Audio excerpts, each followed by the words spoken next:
शुरुआत कइला के बाद में जौन सर वहाँ पर उपस्थिति ना करावल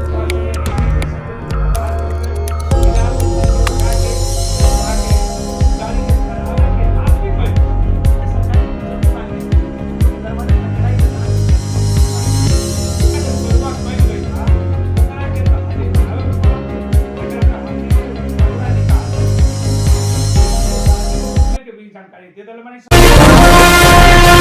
देश में तीन तरह के सरकार बाटे, केंद्र सरकार, प्रदेश सरकार और स्थानीय सरकार, यानी कि हर जगह पर सिंह दरबार आ चुकल बाटे। आ हर लोग के एक ही नारा रहल बाटे कि शिक्षा में हमनी के परिवर्तन लेके आएम, शिक्षा में सुधार लेके आएम। लेकिन अभी नया सरकार रहल बाटे और नया सरकार में देखल जाऊं तो अभी भी पुरनका तानाशाही, राणाशाही आज भी देखे के मिल रहल बाटे। ऐसन का है, यानी कि देश के उन्नति और प्रगति करे के बाटे तो शिक्षा के मध्य नजर आके और शिक्षा पर हर लोग के चेतना होके के पड़ल, शिक्षा पर जागरूक होके के पड़ल। यही संदर्भ में बातचीत करे के खातिर अभी हम रहल बानी प्रसाद जिला के सखुआ परसौनी गांव पालिका के कार्यालय में, और हमारा साथ में बानी अभी शिक्षा शाखा प्रमुख हमनी के साथ में भरत गिरी सर रहल बानी, यहाँ के शिक्षा शाखा प्रमुख। वहाँ हमनी के विशेष रूप से बातचीत करता। सर स्वागत बाटे। धन्यवाद, नमस्कार। केंग हाल खबर बा सर? सब ठीक बा, सब ठीक बा। लेकिन अपने के पालिका के अंदर जो बहुत ढेर सारा स्कूल बाट देखल जाऊं तो टीचर लोग के यहाँ से वहाँ शुरू भइल, यहाँ से वहाँ शुरू भइल। तो यही संदर्भ में एगो और स्कूल रहल बाटे जो श्री जानकी राजेश पंडित आधारभूत विद्यालय रहल बाटे। वहाँ पर एगो संजय यादव सर कह के गइल बाड़न।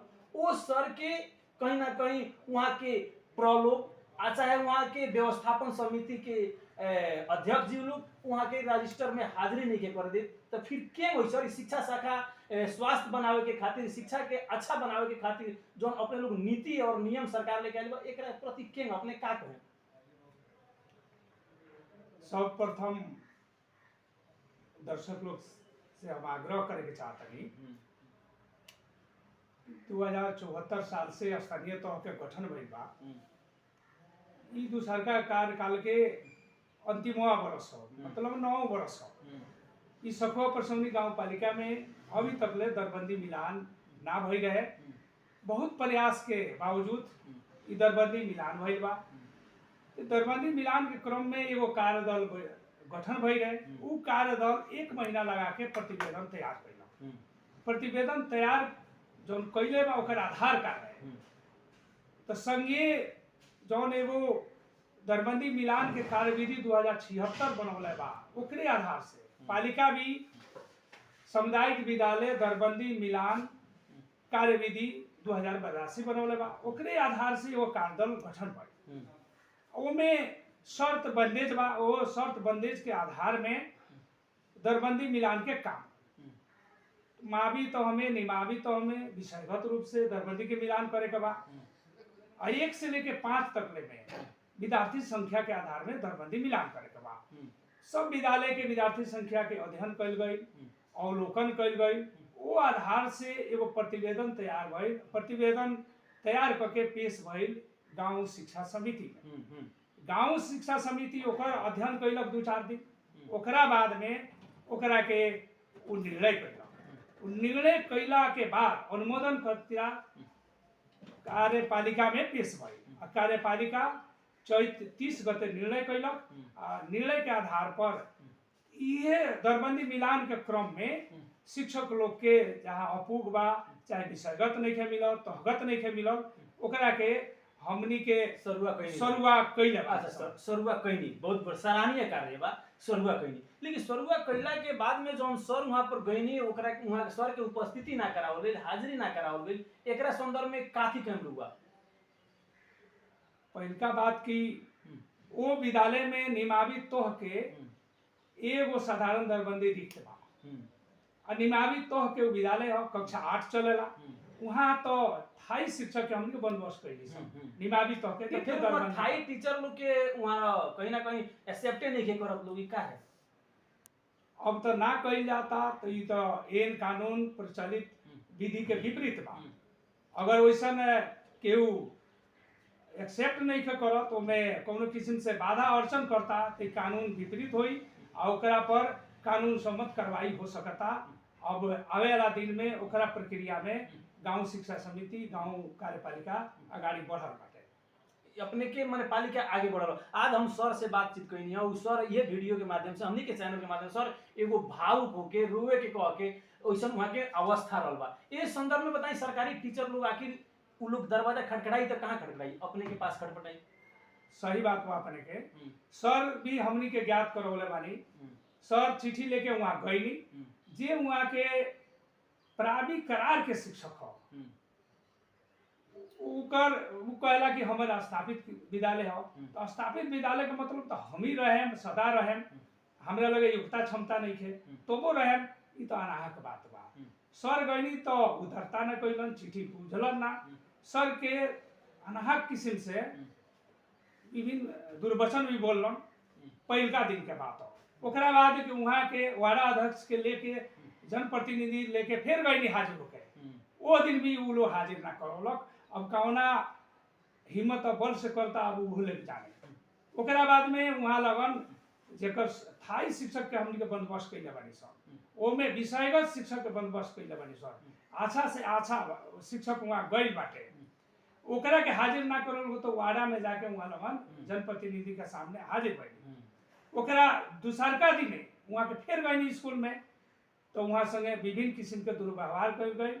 विद्यार्थी संघ के लगा के वहाँ के गाड़ी के जरावे के बात भी कर गई। सारा सूचना हमने के बाद उनमें के जौन प्रहरी चौकी बा महुअन के ओकरा के हमके जानकारी देनी सब।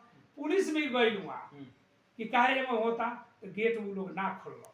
इतना तकले अब का कहल जाए, अत्याचार कहल जाए। अपने एगो शिक्षा शाखा प्रमुख बानी, अब अपने लोग के दायित्व का रही इस सब के जानकारी हम गांव पालिका अध्यक्ष जी के हम दिले बानी। वहाँ के शिक्षा शाखा शिक्षा समिति के भी अध्यक्ष है, गांव कार्यपालिका के भी अध्यक्ष है। वहाँ के बात स्थानीय चौकी से भी भई, इलाका प्रहरी कार्यालय पोखरिया से भी भइल बा। आज हमें जानकारी भइल बा कि वहाँ के सीडीओ साहब से भी बात कैले बानी कि विद्यालय शांति से रह, जेकरा के शुरुआ कैल गई बा ओकरा के तो हाजिर करावे के पड़ल। एकरा में हमनी के यहाँ के नियम कानून बुमजी रहुआ लड़े। हाँ, जौन मन कानून सम्मत रास्ता बा वो कानून सम्मत रास्ता में ई पालिका अगाड़ी अभी नेपाल सरकार एगो नया नियम कानून ले आइल बाटे, ओ किसान शायद रहुआ अध्ययन कैले बानी कि ना कैले बानी कि जौन टीचर लोग 5 साल तकले एगो स्कूल में जौन रहल बाटे ओकरा 6वां बरस तक यही गई या कहीं ना दोसर स्कूल में जाके उनके लोग के पढ़ावे पड़ी, सरुआ यही नहीं हो जाए। यहाँ कोनो चसो बसो ना रही, दबंगई ना रही, ई सब नेपाल सरकार तो नियम लेके आइल बा। एकरा प्रति कितना अध्ययन कैले बानी अपने? जनगुनासो तो बहुत बा। जौन टीचर 5 साल एगो स्कूल में पढ़ाई लन ओकरा 6वां बरस में दूसरे स्कूल में जाए बात हम कह के सरकार नया नीति लेके आइल, नया नियम लेके आइल। ओकरा बारे में हम अपने के जानकारी देवे के चाहता रही। बहुत ऐसा जनगुनासो बा कि अगर विद्यालय के नजदीक लोग बा, आसपास में बा, तो लोग का उपस्थिति दर बहुत निम्न बा। एकरा भी अध्ययन कैले बारी कार्य ओकर जनगुनासो भी सुनेले बा, तब भी निर्णय में गई बा।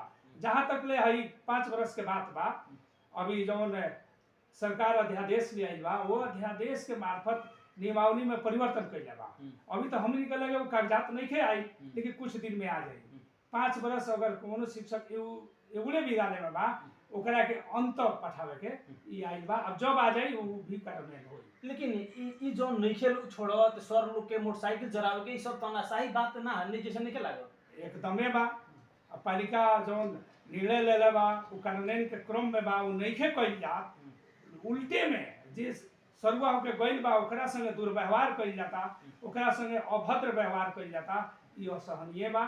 वैसन कार्य करे वाला दंड के भागी बा, ओकरा के दंडित कइले जाई, अवश्य ही कइल जाई। एकरा प्रति अपने लोग के चासो रही एकदमे। एकरा खतरा हमनी के ऊपरला निकाय हमनी के सीडीओ साहब तकले के भी जानकारी दे दिल बानी सन। अब एकाध दिन में हमनी के कानूनी कार्रवाई में हमनी के आगाड़ी बढ़म सन। पालिका निर्णय करके आगाड़ी बढ़ी, ओकरा में एक कदम पछाड़ी नहीं के। ओकरा हम सब शिक्षक लोग से अनुरोध करतानी जौन कार्यपालिका निर्णय कैले बा ओकरा के अपने लगन मानी। जहाँ स्थानांतरण कइल गई बा, पदस्थापन कइल गई बा, वहाँ अपने जाई, खुशी राजी से काम करी, शिक्षा के उनकी प्रगति करी। ये हमनी ओर से आग्रह बा चलिए सर, बिना अनुरोध चलिए सर, इतना भीड़ बड़ा कर लगा फिर भी रुआ हमरा के समय दिन एकरा खातिर दिल से धन्यवाद। हमरो ओर से अपने के चैनल के बहुत बहुत धन्यवाद बा। हमनी के शिक्षा के सरकार संबंधी अपने लगन जब भी आए हमनी के यहाँ के तत्कालिक या वर्तमान अवस्था के बारे में अपने लोगों के जानकारी दें। अपने लोगों का बहुत बहुत धन्यवाद। बहुत बहुत धन्यवाद। यहाँ के रहनी हमनी के साथ में भरत गिरी सर, शिक्षा शाखा प्रमुख रहनी, परसौनी गांव पालिका के शिक्षा शाखा प्रमुख। और वास्तव में देश परिवर्तन चाहता, और वास्तव में देश अब की बार नया सरकार एगो युवा प्रधानमंत्री के हाथ में पड़ चुकल बाटे, और सब लोग उम्मीद कैले बा कि अब की बार हर चीज में परिवर्तन हुई, शिक्षा में हुई, स्वास्थ्य में हुई, कृषि में हुई। तो आवे वाला दिन में हमने की भी देखे में साल, लेकिन मीडिया के जौन दायित्व बाटे सच्चाई उ जरूर बतावे के प्रयास रही। और ई जौन हमने की बात रहा श्री जानकी राजेश पंडित स्कूल के प्रोफेसर और वहाँ के कहने व्यवस्थापक समिति के अध्यक्ष जी से भी बातचीत करके अपने लोग के माज में सच्चाई का बा, एकर वास्तविकता का बा